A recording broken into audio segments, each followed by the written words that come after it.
উপপ্রধান এসে দেবে? এরপরে তো গ্রামের লোক আলো খেপবে।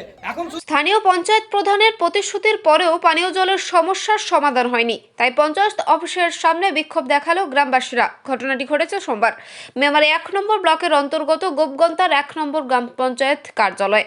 গোপগন্তার 1 নম্বর গ্রাম পঞ্চায়েত এলাকার বাহাবপুর গ্রামের সাধারণ মানুষেরা, বিশেষ করে এলাকার মহিলারা এদিন পঞ্চায়েত অফিসের সামনে বিক্ষোভ দেখালো পানীয় জলের দাবিতে।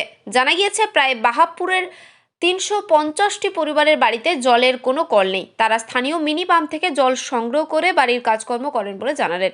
এলাকার মানুষেরা পানীয় জলের সমস্যায় ভুগছেন। স্থানীয় গ্রাম পঞ্চায়েত প্রধানকে জানানোয় গ্রাম পঞ্চায়েত প্রধানের পক্ষ থেকে দেওয়া হয়েছিল পানীয় জলের সমস্যার সমাধানের প্রতিশ্রুতি, কিন্তু সেই প্রতিশ্রুতি সার হয়নি কোনো সমাধান।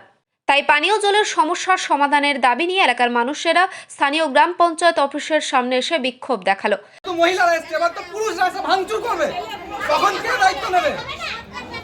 উপপ্রধান এসে আমাদের সামনে কথা বলুক, কথা বললে তবে আমরা এটা বন্ধ করব। স্থানীয়দের দাবি, বাহাবপুরের এক জায়গায় সজলধারা প্রকল্পের মাধ্যমে জলের পাম্প বসানোর কাজ শুরু হয়ে গিয়েছিল। তারপর হঠাৎ করে পঞ্চায়েতের প্রধান এবং উপপ্রধানের নির্দেশে সবকিছু বন্ধ হয়ে গেল। এটা কেন হলো, এর কোনো উত্তর পাওয়া যায়নি। এ ব্যাপারে স্থানীয় মানুষেরা প্রধান উপপ্রধানকে দায়ী করেছেন। শুনবো কি বললেন স্থানীয় গ্রামবাসীরা। সানগেড়ে, তারপরে আমি রাস্তার ধারে বাপুরে, রাস্তার ধারে বাপুরে বাড়ি। কি সমস্যা হয়েছে আপনার? আমাদের এই কলের সমস্যা, টাইম কল নেই। আপনাদের ঘরে ঘরে কি কলে জল যায়? না, যায় না। তাই এই জলটা কোথায় হওয়ার কথা ছিল? এটা ছিল কোথায়? বাপুরে। বাপুরে। মানে এই কলটা হলে আপনাদের গ্রামের পাড়ার লোকেরা জল পাবে। কত ঘর এই থেকে উপকৃত হতো? 250-300। কোন কোন পাড়া উপকৃত হতো? এই ধরো রাস্তার ধার, রায়পাড়া, মাঝের পাড়া, সানগেড়ে, আচ্ছা, আর আন্দুর, এইগুলো সব আমাদের পাড়া। তা এখন কি চাইছেন? এখন আমরা শুধু এসেছি এইখানে, আমরা জলের সমস্যা আমাদের খুব, প্রচণ্ড জলের সমস্যা আমাদের। এখন কিভাবে কাজকর্ম করেন আপনারা? কোথা থেকে জল নেন? আমরা এই মাঠে ধরো মিনি জল এখান থেকে নিয়ে আসি, কারো লোকের বাড়ি থেকে হয়তো আছে, সেখানে একটু চাই, তারা কিছু কথা শোনায়, রই রই জল নিতে আসছো, হ্যাঁ হ্যাঁ কথা শোনায়, একদিন দেবে, দুদিন দেবে, রোজ কি দেবে? তার জন্য আমাদের খুবই সমস্যা। হ্যাঁ, আমাদের তাড়াতাড়ি জলটা ব্যবস্থা করে দিলে খুবই উপকার হয়। আমাদের এত কষ্ট, সে কি বলবো।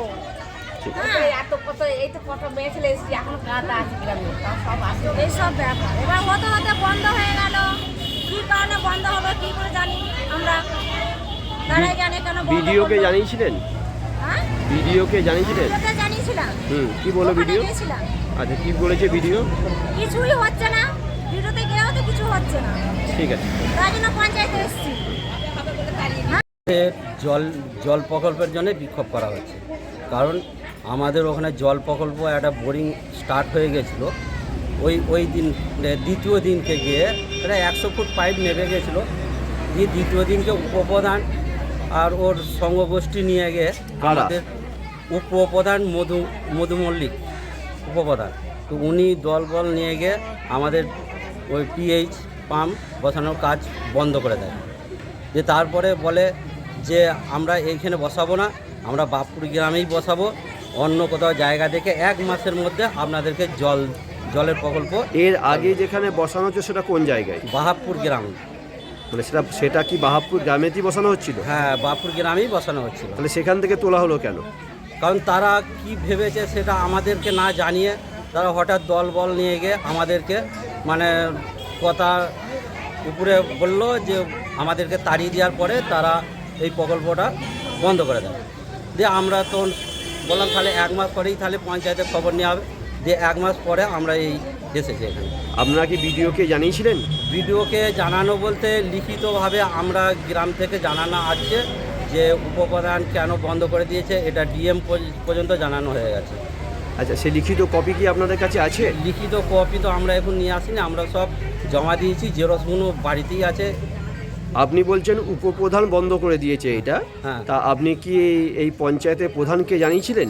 হ্যাঁ, উপপ্রধানকে জানিয়েছিলাম যে কেন বন্ধ। প্রধানকে জানিয়েছিলেন? হ্যাঁ, প্রধানও জানে। প্রধানও বলেছেন? প্রধান বলেছে আমরা 1 মাসের মধ্যে জল প্রকল্প স্টার্ট করে দেবো এখানে। 1 মাসের মধ্যে জল প্রকল্প স্টার্ট হয়নি, সেই জন্য আপনাদের এই বিক্ষোভ। এখন কি চাইছেন? এখন চাইছি যাতে ওইখানেই ডিএইচ পাম্প বসে, আমরা জল থেকে মুক্ত পাই, এই চাই। এখানে জায়গা নিয়ে কি কোনো সমস্যা আছে? না, জায়গা নিয়ে কোনো সমস্যা নেই। আপনার নাম ও পরিচয়? নরেশ কোরা, গ্রাম পোস্ট বাহাপুর, থানা মেমারি, জেলা বর্ধমান। সজলধারার যে জল প্রকল্পর যে কোনো হওয়ার কথা ছিল এবং হয়েছিল, বসেছিল কয়েক ঘন্টার জন্য বোরিং টোরিং করে 3টে পাইপও বসানো হয়ে গেছিলো। নিয়ে তার কিছুক্ষণ পরেই মানে সরকার থেকে গিয়ে তারা বলে যে এখানে এটা তুলে ফেলতে হবে, এটা হবে না এখানে, আমরা এটা 1 মাসের মধ্যে একটা অন্য জায়গাতে এই জলের ব্যাপারটা বসিয়ে দেবো। সেই থেকে আজকে পর্যন্ত 3 মাস হয়ে গেল, এখনও পর্যন্ত সেই জলকষ্টে ওরা এই প্রায় 300 পরিবার, 350 পরিবার ওখানে ভুগছে, জলের কষ্ট, জল পাচ্ছে না, খাবার জল, পানীয় জল পাচ্ছে না। তারা আজকে পঞ্চায়েত অফিস ঘেরাও করেছিল। এই ব্যাপারে আপনি কি বলবেন? তাদের দাবি হচ্ছে যে আমরা জলকষ্ট পাচ্ছি 3 মাস হয়ে গেল।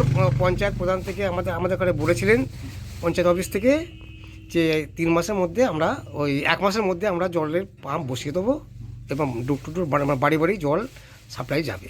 কিন্তু আজকে 3 মাস হয়ে গেল, তারা জলের কষ্টে ভুগছে। আজকে সেই ব্যাপারে ওরা পঞ্চায়েত অফিস ঘেরাও করেছিল। এই ব্যাপারে আপনি কি বলবেন? ঠিক আছে, এই ব্যাপারে তো আমার ঠিক জানা নেই কি হয়েছে ঘটনাটা। আমি একটু খোঁজ খবর নিয়ে দেখি, তারপরে বিস্তারিত জানাবো। কী হয়েছে বিষয়টা ঠিক আমার এই মুহূর্তে জানা নেই, আমি খোঁজ খবর নিয়ে দেখছি। এই গ্রামবাসীরা যে জল কষ্টে ভুগছে, তো এখন আপনার পঞ্চায়েত সমিতির সভাপতি হিসেবে তো আপনার তো একটা কর্তব্য আছে। ওরা বলছে যে প্রায় 350 পরিবার মিনি থেকে জল নিয়ে তারা ঘরের কাজকর্ম করছে। সেক্ষেত্রে এই ব্যাপারটাকে আপনি কীভাবে সুরাহা করবেন চাইছেন? না দেখুন, আজকে আমাদের এই তৃণমূল সরকার তো প্রতিটা বাড়িতে বাড়িতে জলের ব্যবস্থা করছে। আপনারা জানেন এই 24 সালের মধ্যে আমরা কিন্তু এই প্রতিটা মানে এমন বাড়ি থাকবে না যে জল পাবে না, প্রতিটা বাড়িতে আমরা কানেকশন দেবো। তো এই বিষয়ে এখানটা কি হয়েছে এটা আমি খোঁজ খবর নিয়ে দেখছি কি হয়েছে। কিন্তু এখন তো ওরা 3 মাস ধরে ভুগছে জলের কষ্টে, এই ব্যাপারটা ঠিক ওটা আমার জানা নেই, দেখছি আমি খোঁজ খবর নিয়ে দেখছি। ওটা ওনারা কিন্তু ওই পঞ্চায়েত অফিসে বিক্ষোভ দেখানোর সময়তে কিন্তু একটা মানে আরও বড় ধরনের কোনো ওনারা ঘেরাও করবে কিংবা রাস্তা অবরোধ করবে, এরকম ধরনের একটা হুমকি মতো দিয়েছে। ঠিক আছে, আমি খোঁজ খবর নিয়ে দেখছি। আপনার নাম ও পরিচয়? আমার নাম বিকাশ হাসদা, মেমারি। মৃত্যুঞ্জয় যশোর রিপোর্ট, সুন্দর বাংলা নিউজ। ধন্যবাদ।